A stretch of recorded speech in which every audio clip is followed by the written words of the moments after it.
Shriram Samarth. 2 April. सत्संगतीचे 2 प्रकार.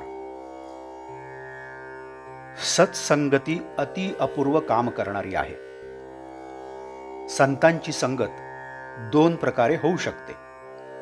एक संतांच्या देहाची, दुसरी संतांनी सांगितलेले साधन करीत राहण्याची.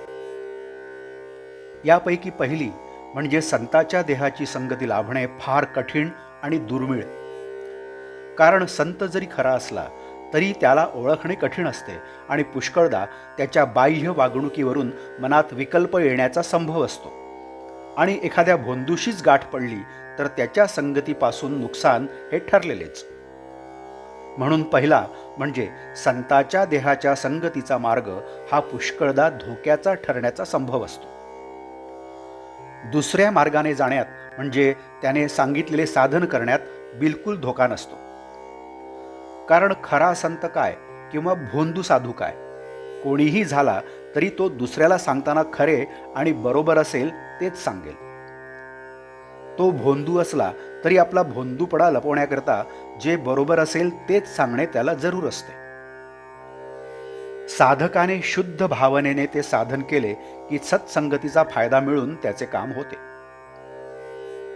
खऱ्या संताच्या देहाच्या संगतीचा लाभ जर दैववशात प्राप्त झाला तर मात्र काम बेमालूम होते.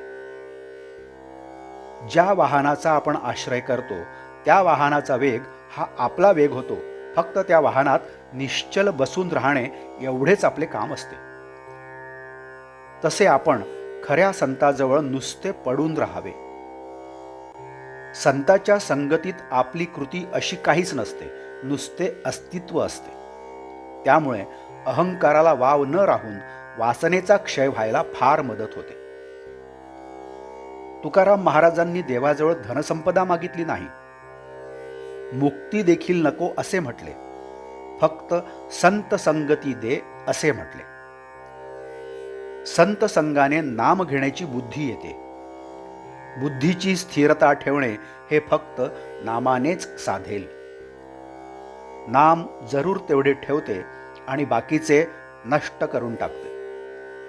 पण अनन्य भावाने नाम घ्यावे. नाम घेता घेता बुद्धीला स्थिरता येते आणि मग मनात विकल्प न येता संतांच्या देहाच्या संगतीचा खरा फायदा घेता येतो. सत्संगतीत कष्टाशिवाय ईश्वर प्राप्ती होते. संत संगतीत साधने आपोआप होत असतात. त्यांच्या पूजनाबरोबर पूजन, भजनाबरोबर भजन, श्रवणाबरोबर श्रवण, स्मरणाबरोबर स्मरण आपोआप होते. सत्संगतीत स्वतःची विस्मृती होते आणि नामस्मरण घडते.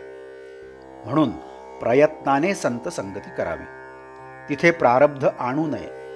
सत्संगतीत राहून नाम घेतले तर देहबुद्धीच्या कोंडीतून बाहेर पडता येते. आजचे बोधवाक्य. संतांना जे आवडते ते आपल्याला आवडणे म्हणजे त्यांचा समागम करणे होय. जानकी जीवन स्मरण जय जय राम. नमस्कार. कृपया चॅनलला सबस्क्राईब करावं ही विनंती. नमस्कार.